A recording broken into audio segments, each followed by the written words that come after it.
Hey guys, if you want to learn how to make a really cool puzzle, stay tuned and I'll show you how.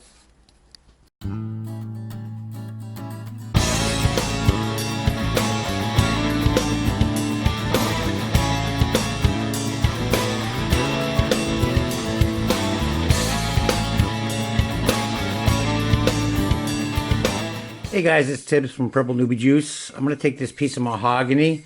It's a nice, heavier, dense piece. Some pieces of mahogany are not so dense and heavy, and there are pieces that are much more dense and a lot heavier, but this is a good medium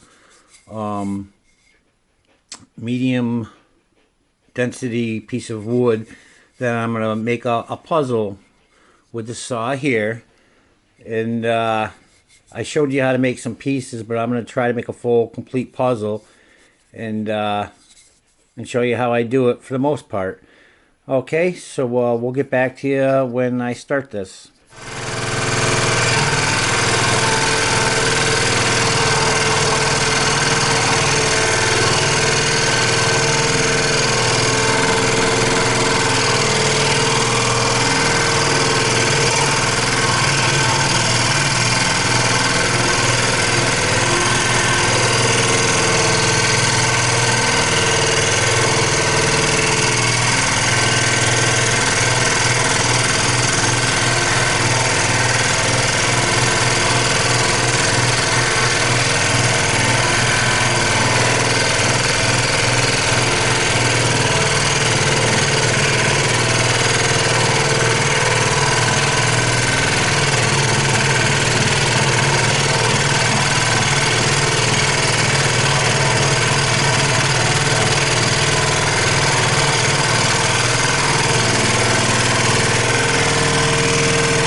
Okay, this machine from Harbor Freight just doesn't have the power, and it doesn't seem like it has the power that that my Delta had. But anyways, you start off by, because it doesn't have a lot of power, I was going to go this size all the way across just to make it pretty simple for you guys to learn how to do it. But the turning radius on this, with the power and everything, you need to get lips on both sides to create so it locks. It doesn't have to be a huge one, but enough to be able to hold it in there, and especially when the puzzle starts loosening up after the many cuts you're going to make. So anyways, also because of the turning radius, you're not going to be able to get it in or out both sides. It's going to be tapered because of the I don't know if you can see it, but it's not going to be perfect. Well, this one looks pretty darn good, but as you make the turns and everything, there's going to be a tapered edges on it, because unless you go really slow, real slow, Christ, it would take you all year to make it. Especially that this wood isn't that hard, but You don't ever want to force anything. So anyways, it will come out one way, but not the other in most cases, unless, like I said, you go real slow. So that's the first piece that I cut out. Now, the only way to do this, you have to think about how you're going to do it and cut out your next piece. But every time you make a cut this way and make it into a piece, you got to make another piece this way. So coming in, rather than start in here, we come in here and go across. You gotta, it's just such a difficult process because you gotta imagine what it's gonna look like after it's done, and you don't want very fragile pieces because it'll take away from the integrity of the puzzle. But we'll get back to you in a little bit when I figure out my next move. All right? Thanks, guys.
Okay, because of the different heights, we're gonna have to really hang on to this sucker because we're not gonna be able to use the guard from. It's gonna want to lift.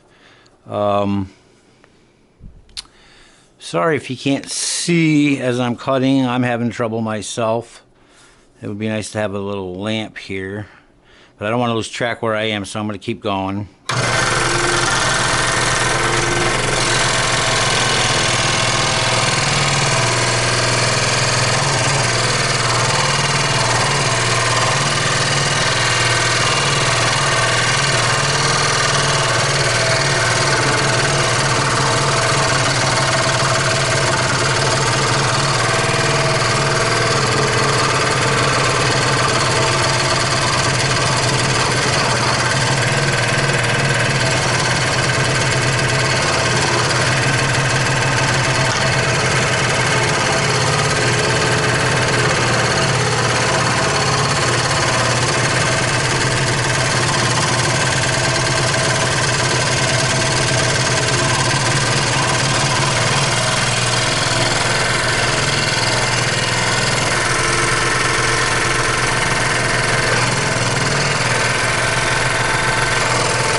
Okay, now you can see where I made this cut and how much looser this is now than it was before, obviously, because it's cut.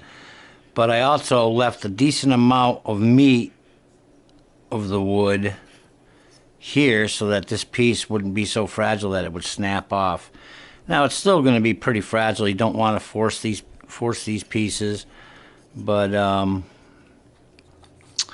and if it doesn't go easily one way, do not try to force it the other way. It just means that the piece wasn't meant to go together.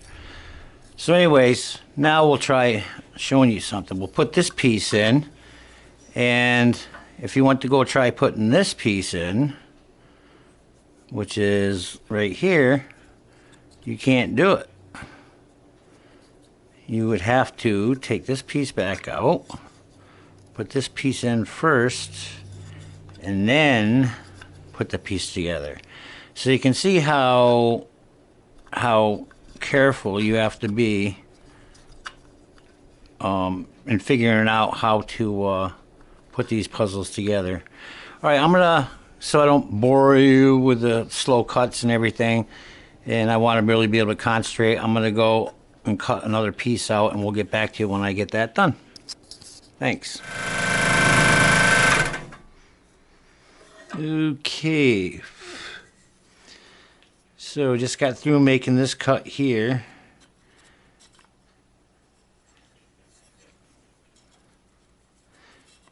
Just to show you how it won't go in this way. If I went real slow, it would, but this way it does go. So now,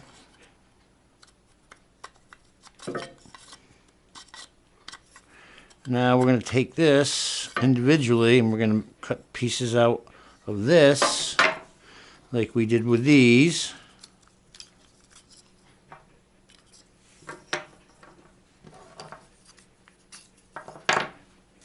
We'll make more pieces out of this, and we're going to make more pieces out of this.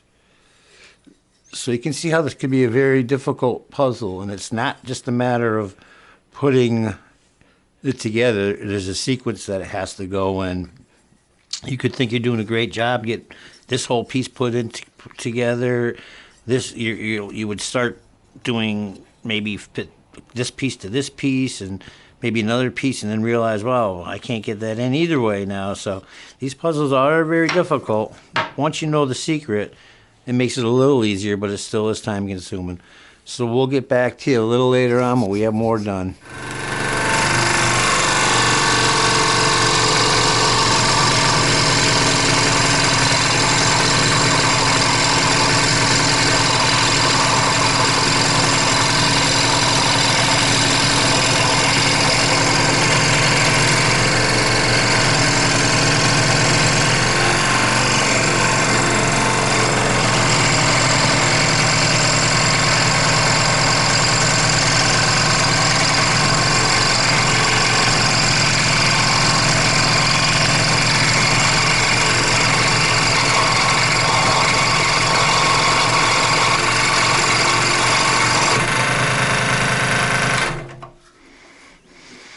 Okay, so you can see how it was cut out this way.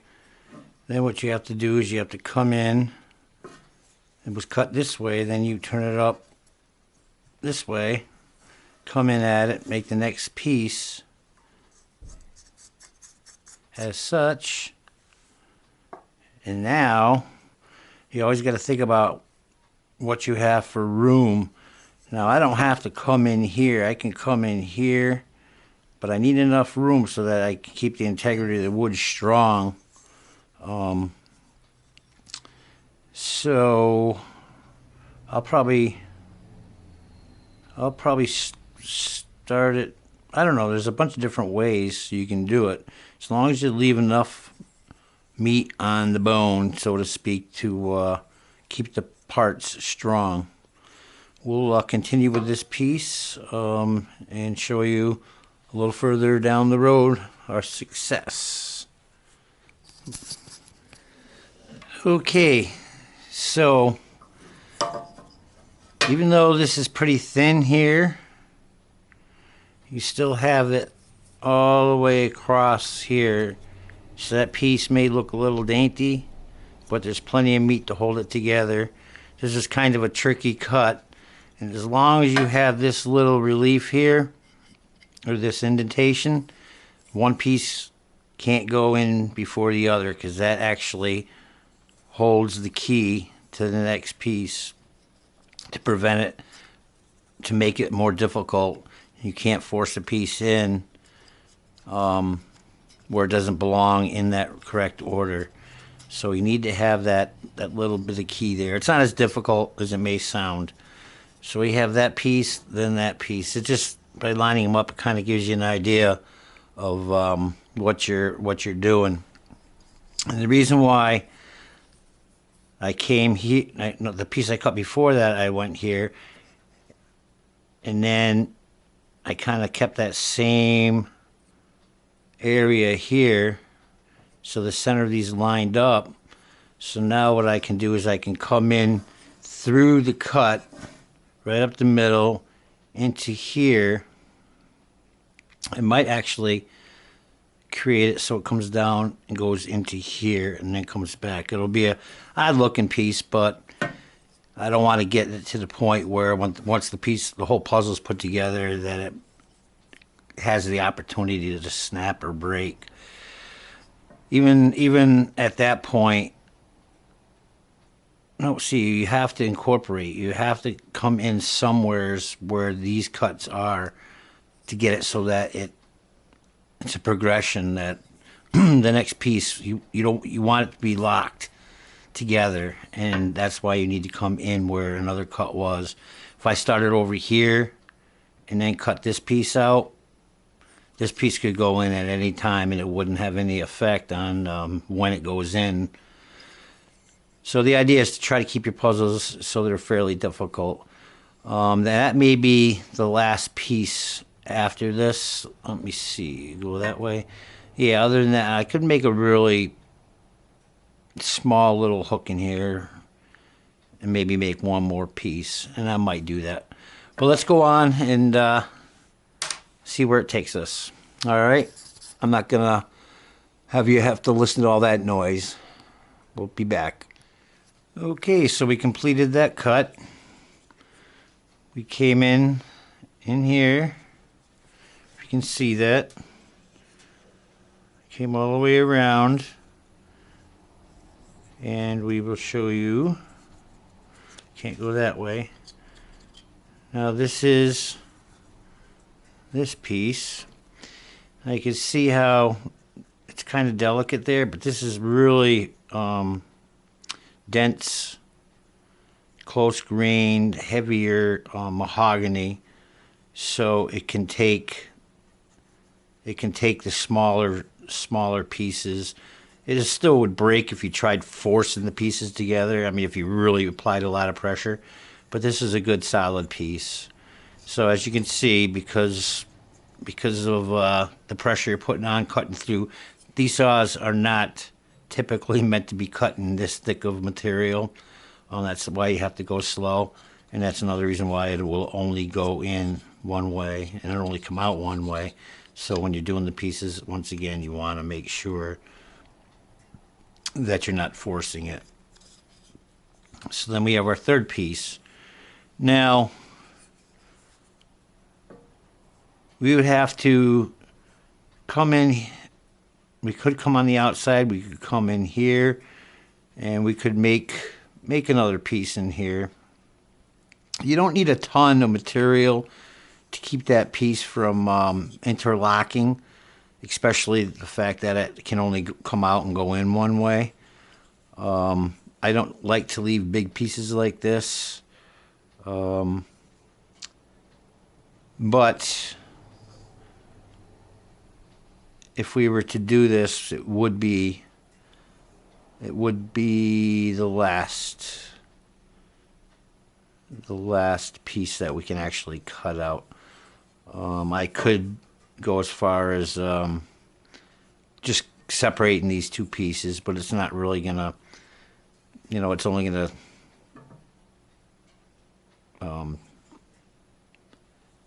there wouldn't be any locking system for these two pieces. But it could be confusing, so maybe I will just maybe I'll make this piece come into this piece a little bit. I could start it here, but we'll see. We'll take a look at it, and we'll get back to you right after we are done. All right. Okay, so we did come in through here, came around, and came out in the center of that part. So we'll separate the two pieces, and because of the way, there's plenty of thickness there, and there's a decent amount there. You want to squeeze this a little bit, and you don't see a lot of play. If it wasn't strong enough, this piece would be able to move. So that was borderline as close as you're going to want to get on this kind of material. Oak is terrible to use. Mahogany is really good. This heavier, dense mahogany is really good for puzzle making because it cuts fairly easy. and it's strong, and it finishes nice. So we got that piece. We got that piece done, and we're gonna call it quits because our next piece, no matter how thin you would come in here, you're compromising a lot. So this isn't bad. So we got all these pieces, these four and this one, out of that, and now it's just a matter of cutting and making pieces out of this, and it's gonna be difficult. There's not a lot of space here. The pieces would be really difficult to make, but we can't leave it. We just can't simply leave it like this. So I might cut a piece out of here, and they're not going to be able to be interlocked unless I somehow get it to interlock over here. And I guess that might be what I do, because I might just have to be able to make one more piece out of this. Well, I'll think about it, get back to you. We'll put the whole puzzle together, sand it down, finish it, and see what you guys think. All right, we'll be back. Okay, so I thought about it, and when you're using a scroll saw like this, it's you're limited to this thickness, and like I said, it's not designed really to cut through that thick of wood. Some of the stuff I've made on my other machine like this is pretty impressive, I would have to say, because of the material that I actually cut through.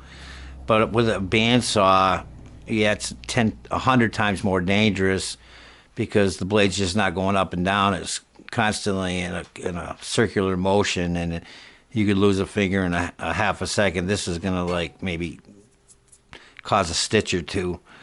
But the bandsaw does allow you to make a lot nicer puzzles, a lot bigger puzzles, and not have to try making one split the difference, right, the wood right up the middle, so that you don't have one thin side like this is thin and one thick side over here, so that you have more material to work with. So I only have this material to work with, and these two pieces will be interlocking and have to go in a certain order. I might just, I'm just going to cut another piece out here. They will interlock, but it won't matter when you put the two pieces together. Well, that's not true either, but we're going to get one more piece out of this, and we're going to be done with the actual making of the puzzle, and then I'll put it together, show you what it looks like, and then I'll, if you have any questions, you can leave it in the comments below. But it's just something that I taught myself how to do after learning how to make a snake, and it's been fun over the years. I've made hundreds of these, and they sell pretty well, and they're fun to do. All right, we'll get back to you. Okay, I should have stopped while I was ahead, but actually this is a good point. I'm glad I did it, because it still has enough integrity where it's not going to affect the puzzle too much, because these pieces are fairly light. But you can see here how close I got. Now it's really dark. I should have a light behind me so that I can see where I'm cutting. I knew on the first cut I was so close to the center I was going to run into trouble, and then when I came around and came back, I could not see my first cut, so I didn't know exactly how close I was getting. But I will show you how thin that piece is right there. It is really thin, but there is still a good amount of strength there, so we lucked out. But that goes to show you how planning out your whole making the puzzle is very important, and that you need the wood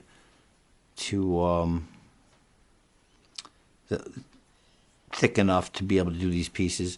Now, if I had come in earlier and went around and then came back and then got closer to this edge here and this cut closer to this edge, I could have made that thicker. But like I said, with the lighting I was working with, it wasn't very good. But it doesn't matter. There's still plenty of strength there to hold the piece together.